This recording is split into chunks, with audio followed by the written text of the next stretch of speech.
አይኤምኤፍ ኢትዮጵያን በተመለከተም በቀጣይ አዳዲስ ውሳኔዎችን እንደሚያሳልፍ ተነገረም። ቲዲኤፍ እየሸሸነው አልዋጋም ብሏል ሲሉ ከመቀሌ ኮብልለው አዲስ አበባ የሚገኙትና ለኦህዴድ የሚላላኩ ጀነራል ጻድቃን ገብረትንሳኤ ተናግረዋል። ዝርዝር መረጃውን ትሰማላችሁ።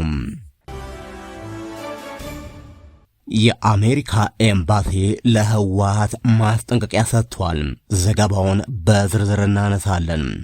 ጤና ይስጥልን። ከሸገር ቲዩብ የሳቱ መረጃዎቻችን ቀጥሎ ይቀርባሉ። ሸገር ቲዩብን ሰብስክራይብ፣ ላይክ፣ ሼር በማድረግ አዳዲስ መረጃዎችን ከቻናላችን ታገኛላችሁ። ወደም ዝርዝር ዘገባዎቹ አለፈን። የአይኤምኤፍ ስራ አስፈጻሚ ቦርድ በሚቀጥለው ሳምንት በኢትዮጵያ ጉዳይ ውሳኔ ሊያሳልፍ ነው። የዓለም የገንዘብ ተቋም ወይንም አይኤምኤፍ ቦርድ በሚቀጥለው ሳምንት በኢትዮጵያ ላይ ውሳኔ እንደሚሰጥ ተገልጿል። የአይኤምኤፍ ቃል አቀባይ ጁሊ ጎዛክ በሰጡት ጋዜጣዊ መግለጫም ለኢትዮጵያ የተፈቀደው ብድር አምስተኛ ዙር ግምገማ መከናወኑን ገልጸው ግምገማው በድርጅቱ ባለሙያዎች በኩል መጽደቁን ገልጿል። ይህ አምስተኛው ዙር ብድር እንዲለቀቅ የአይኤምኤፍ ስራ አስፈጻሚ ቦርድ ይሁንታ እንደሚያስፈልገው የገለጹት ቃል አቀባዩም ቦርዱ በሚቀጥለው ሳምንት ጁላይ 1 ቀን ይህንን ጉዳይ ለማየት ቀጠሮ መያዙን አስታውቋል። በአምስተኛው ዙር ኢትዮጵያ $468 ሚሊዮን ብድር እንድታገኝ በድርጅቱ ባለሙያዎች በኩል ውሳኔ ላይ መደረሱን አውስቷል። በሚቀጥለው ሳምንት ቦርዱ በሚያደርገው ስብሰባ የተቀባይነት ካገኘም ኢትዮጵያ እስካሁን የወሰደችው ገንዘብ $2.6 ቢሊዮን እንደሚደርስም ገልጿል። ቃል አቀባዩ እንዳሉት ይህኛው ዙር ብድር የተለየ የሚያደርገው በውሳኔው በቦርዱ ተቀባይነት ካገኘም ኢትዮጵያም $200 ሚሊዮን ወዲያውኑ የሚለቀቅላት መሆኑ ነው። ይህም የሚሆነውም በመካከለኛው ምስራቅ ጦርነት የተነሳ በኢኮኖሚ ላይ የተፈጠረውን ተጽዕኖ እንድታስተካክል ለማድረግ በሚል እንደሆነ አስረድተዋል። አይኤምኤፍ ለኢትዮጵያ የ3.4 ቢሊዮን ብድር መፍቀዱ የሚታወስ ሲሆን በአምስተኛው ዙር የሚለቀቀው ብድርም የዚህ አካል መሆኑ ተሰምቷል። የአሜሪካ ኤምባሲ በትግራይ ክልል ያለውን ችግር ለመፍታት እየተካሄዱ ያሉ የሰላም ሂደቶችን የሚያደናቅፉ አካላት በአፍሪካ ህብረት ለሚመራው የውይይት ጥረት በአስቸኳይ ትብብር እንዲያደርጉ አሳሰበም። የፖለቲካ መሪዎች የፕሪቶሪያ የግጭት ማቆም ስምምነትን ሙሉ ለሙሉ ተግባራዊ ማድረጋቸው እጅግ አስፈላጊ መሆኑን ኤምባሲው ገልጿል። ኤምባሲው ይህን የገለጸው በትግራይ ክልል ያለውን ሁኔታ በተመለከተም በቃል አቀባዩ በኩል አርብ ሰኔ 19 2018 ባወጡ መግለጫ ነው። መግለጫው አሜሪካም አክራሪ ባለቻቸው የህወሓት አባላትና የቅርብ ቤተሰቦቻቸው ላይ የቪዛ ገደብ መጣሏን ካሳወቀች ከአንድ ሳምንት በኋላ የወጣ ነው። የአሜሪካ ኤምባሲ መግለጫ ህወሓትን በቀጥታ ባይጠቅስም ሆነ ብለው የሰላም ሂደቶችን የሚያደናቅፉ አካላት የሚል አገላለጽ ተጠቅመዋል። በክልሉ ያሉ የፖለቲካና የሲቪል ማህበረሰብ መሪዎችም በፖለቲካ ውይይት መሳተፍ እንደሚገባቸው ኤምባሲው በመግለጫው አሳስበዋል። መሪዎቹ ጥቅምት 2015 በደቡብ አፍሪካ ፕሪቶሪያ የተፈረመውን የግጭት ማቆም ስምምነት ሙሉ ለሙሉ ተግባራዊ ማድረጋቸው እጅግ አስፈላጊ መሆኑን ኤምባሲው አስገንዝበዋል። አሜሪካም ይህም ብትለም የትግራይ ክልልን በአሁኑ ወቅት እያስተዳደረ ያለው ህወሓት የፕሪቶሪያ ግጭት ማቆም ስምምነት ማፍረሱን በተደጋጋሚ በሚያወጣቸው መግለጫዎች ሲያስታውቅ ቆይቷል። አቶ ጌታቸው ረዳም በኤርትራም የወደፊት የሀገርነት ህልውና ላይ ጥርጣሬ እንዳላቸው ገለጡ። የህዝብ ቁጥር ማሽቆልቆልና የሀገርነት ቀውስ ለህልውና ስጋት መሆናቸውን ጠቅሷል። ፊልድ ማርሻል ብርሃኑ ጁላ 118ኛውን የመከላከያ ሰራዊት ቀን በዓል በተከበረበት ወቅት ባደረጉት ንግግር የህዝባችን ቁጥር አሁን 130 ሚሊዮን ደርሷል፣ በሚቀጥሉት 25 ዓመታት ደግሞ 200 ሚሊዮን ይደርሳል ያሉ ሲሆን አክለውም እንዴት በ2 ሚሊዮን ማህበረሰብ ጥቅም የ200 ሚሊዮን ህዝብ ጥቅም ይዘጋል? ይህ ፍትሃዊ አይደለም፣ ዓለም አቀፍ ህግም አይደለም፣ ምክንያታዊ አይደለም ማለታቸው ይታወሳል። ከ8 ወራት በፊት የጠቅላይ ሚኒስትር አብይ አህመድ የምስራቅ አፍሪካ ጉዳዮች አማካሪ አቶ ጌታቸው ረዳም ይህንን የህዝብ ቁጥር መከራከሪያ ይበልጥ በማስፋት ነገር ግን ከተለየ እይታ አንጻር አቅርበዋል።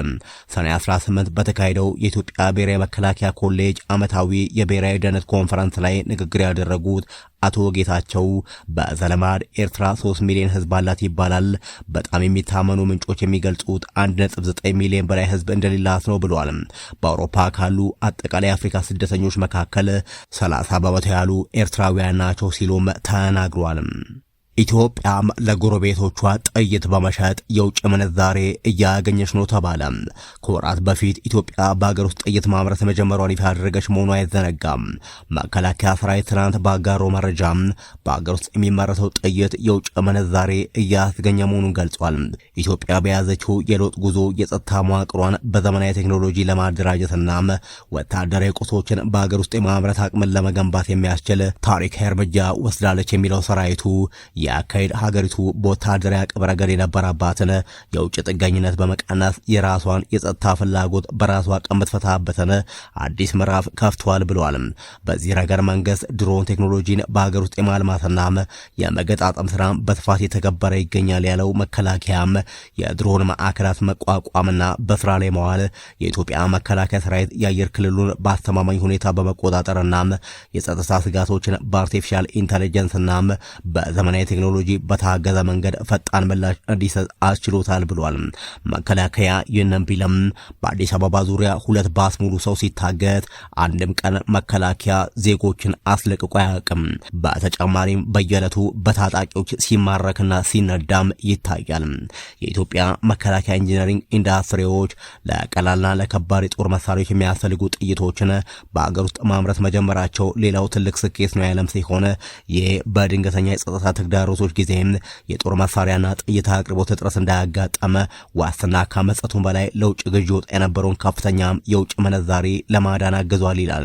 መሳሪያዎቹ ግን ከተባበሩት አረብ ኤሚሬት መጥተው ለጨፍጫፊው የሐምዳን ዳጋሎ የሱዳን ጦር እየተሸጡ መሆኑን ያመላክታሉ እንጂ በኢትዮጵያ የሚመረጥ ጥይት እንደሌለም እየተሰማ ነው የሚገኘው።